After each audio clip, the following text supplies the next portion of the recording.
62वां अध्याय उत्साह अनिरुद्ध मिलन। राजा परीक्षित ने पूछा, महायोग संपन्न मुनीश्वर, मैंने सुना है कि यदुवंश शिरोमणि अनिरुद्ध ने बाणासुर की पुत्री उषा से विवाह किया था और इस प्रसंग में भगवान श्री कृष्ण और शंकर जी का बहुत बड़ा घमासान युद्ध हुआ था। आप कृपा करके ये वृत्तांत विस्तार से सुनाइए। श्री सुखदेव जी ने कहा, परीक्षित, महात्मा बलि की कथा तो तुम सुन ही चुके हो। उन्होंने वामन रूपधारी भगवान को सारी पृथ्वी का दान कर दिया था। उसके 100 लड़के थे, उसमें सबसे बड़ा था बाणासुर, दैत्यराज बलि का औरस पुत्र। बाणासुर भगवान शिव की भक्ति में सदा रत रहता था। भगवान शिव की भक्ति में सदा रत रहता था। समाज में उसका बड़ा आदर था। उसकी उदारता और बुद्धिमता प्रशंसनीय थी। उसकी प्रतिज्ञा अटल होती थी और सचमुच वह बात का धनी था।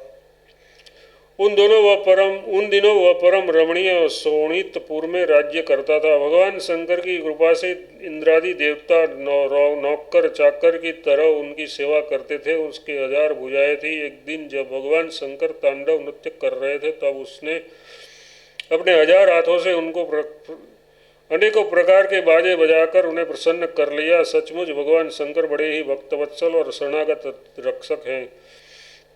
समस्त भूतों के एकमात्र स्वामी प्रभु ने बाणासुर से कहा, तुम्हारी जो इच्छा हो वह मुझसे मांग लो। बाणासुर ने कहा, भगवान आप मेरे नगर की रक्षा करते हुए यहीं रहे। एक दिन बल पौरुष के घमंड में चूर बाणासुर ने अपने समीप ही स्थित भगवान शंकर के चरण कमलों को सूर्य के समान चमकीले मुकुट से छूकर प्रणाम किया और कहा, देवादिदेव, आप समस्त चराचर जगत के गुरु और ईश्वर हैं। मैं आपको नमस्कार करता हूँ। जिन लोगों के मनोरथ जो अब तक पूरे नहीं हुए, उनको पूर्ण करने के लिए आप कल्प वृक्ष हैं। भगवान, आपने मुझे 1000 अभुजाएं दी हैं, परंतु वे मेरे लिए केवल भार रूपी हो रही हैं, क्योंकि त्रिलोकी में आपको छोड़कर मुझे अपनी बराबरी का कोई वीर योद्धा नहीं मिला जो मुझसे लड़ सके। आदिदेव, एक बार मेरी बाहों में लड़ने के लिए इतनी खुजलाहट हुई कि मैं दिग्गजों को और चला, परंतु वे भी डर के मारे भाग खड़े हुए। उस समय मार्ग में अपनी बाहों की चोट से मैंने बहुत से पहाड़ों को तोड़ फोड़ डाला था। बाणासुर की यह प्रार्थना सुनकर भगवान शंकर ने तनिक क्रोध से कहा, रेमुड, जिस समय तेरी ध्वजा टूटकर गिर जाएगी, उस समय मेरे ही समान योद्धा से तेरा युद्ध होगा और वह युद्ध तेरा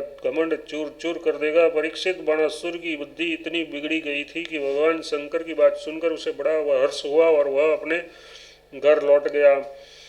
अब वह मूर्ख भगवान शंकर के आदेशानुसार उस युद्ध की प्रतीक्षा करने लगा जिसमें उसके बल वीर्य का नाश होने वाला था। परीक्षित, बाणासुर की एक कन्या थी, उसका नाम था उषा। अभी वह कुमारी थी। एक दिन वो स्वप्न में उसने देखा कि परम सुंदर अनिरुद्ध के साथ मेरा समागम हो रहा है। आश्चर्य की बात तो ये थी कि उसने अनिरुद्ध जी को न तो कभी देखा था और न सुना ही था। स्वप्न में उन्हें न देखकर वह बोल उठी, प्राण प्यारे, तुम कहाँ हो?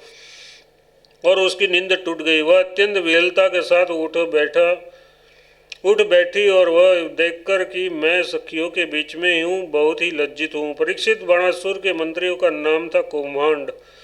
उसकी एक कन्या थी जिसका नाम था चित्रलेखा। उषा और चित्रलेखा एक दूसरे की सहेलियाँ थी। उषा और चित्रलेखा एक दूसरे की सहेलियाँ थी। चित्रलेखा ने उषा से कौतूहलता बस पूछा, सुंदरी राजकुमारी, मैं देखती हूँ कि अभी तक किसी ने तुम्हारा पाणी ग्रहण नहीं किया है, फिर तुम किसे ढूंढ रही हो और तुम्हारे मनोरथ का क्या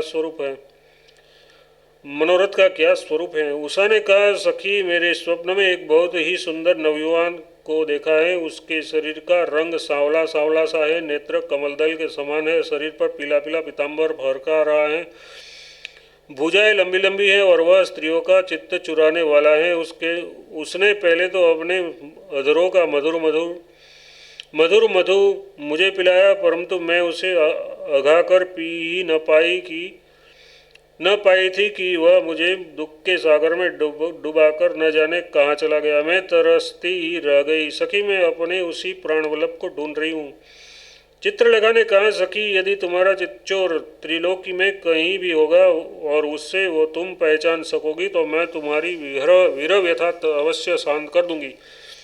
मैं चित्र बनाती हूँ, तुम अपने चिच्चोर प्राणवल्लभ को पहचान कर बतला दो, फिर वह चाहे कहीं भी होगा, मैं उसे तुम्हारे पास ले आऊँगी। यो कहकर चित्रलेखा ने बात में बहुत से देवता, गंधर्व, सिद्ध, चारुण, पन्नग, दैत्य, विद्याधर, यक्ष और मनुष्यों के चित्र बना दिए। मनुष्यों में उसने वृषिण वंशी वसुदेव के पिता सूर स्वर स्वयं वसुदेव जी, बलराम जी और भगवान श्री कृष्ण आदि के चित्र बनाए। प्रद्युम्न का चित्र देखते ही उषा लज्जित हो गई। परीक्षित जब उसने अनिरुद्ध का चित्र देखा तब तो लज्जा के मारे उसका सिर नीचा हो गया। फिर मंद मंद मुस्कुराते हुए उसने कहा, मेरा वह प्राण वल्लभ यही है, यही है। परीक्षित चित्रलेखा योगिनी थी। वह जान गई कि ये भगवान श्री कृष्ण के पौत्र है। अब वह आकाश मार्ग से रात्रि में ही भगवान श्री कृष्ण के द्वारा सुरक्षित द्वारकापुरी में पहुंची। वह अनिरुद्ध जी बहुत ही सुंदर पलंग पर सो रहे थे। चित्रलेखा योग सिद्धि के प्रभाव से उन्हें उठाकर शोणितपुर ले आई और अपनी सखी उषा को उसके प्रियतम का दर्शन करा दिया। अपने परम सुंदर प्राण वल्लभ को पाकर आनंद की अधिकता से उसका मुख कमल प्रफुल्लित हो उठा और वह अनिरुद्ध जी के साथ अपने महल में विहार करने लगी। परीक्षित उसका अंतःपुर इतना सुरक्षित था कि उनकी ओर कोई पुरुष झांक तक नहीं सकता था। उषा का प्रेम दिन दुना रात चौगुना बढ़ता जा रहा था। वह बहुमूल्य वस्त्र, पुष्पों के हार, इत्र, फुलेल, धूप, दीप, आसन आदि सामग्रियों से सुमधुर पेय मतलब पीने योग्य मधुर पदार्थ, दूध, शरबत आदि भोज्य पदार्थ, चबाकर खाने वाले और भक्ष्य मतलब निगल जाने वाले योग्य पदार्थों से तथा मनोहर वाणी एवं सेवा सुरसया से अनिरुद्ध जी का बड़ा सत्कार करती। उषा ने अपने प्रेम से उनके मन को अपने वश में कर लिया। अनिरुद्ध जी उस कन्या के अंतःपुर में छिपे रहकर अपने आप को भूल गए। उन्हें इस बात का भी पता न चला कि मुझे यहाँ आए कितने दिन बीत गए। परीक्षित यदुकुमार अनिरुद्ध के सहवास से उषा का कुंवारापन नष्ट हो चुका था। उसके शरीर पर ऐसे चिन्ह प्रकट हो गए जो स्पष्ट इस बात की सूचना दे रहे थे और उन्हें किसी प्रकार छिपाया नहीं जा सकता था। उषा बहुत प्रसन्न भी रहने लगी। पहरेदारों ने समझा लिया कि इसका किसी न किसी पुरुषों के संबंध अवश्य हो गया है। उन्होंने जाकर बाणासुर से निवेदित किया, राजन, हम लोग आपकी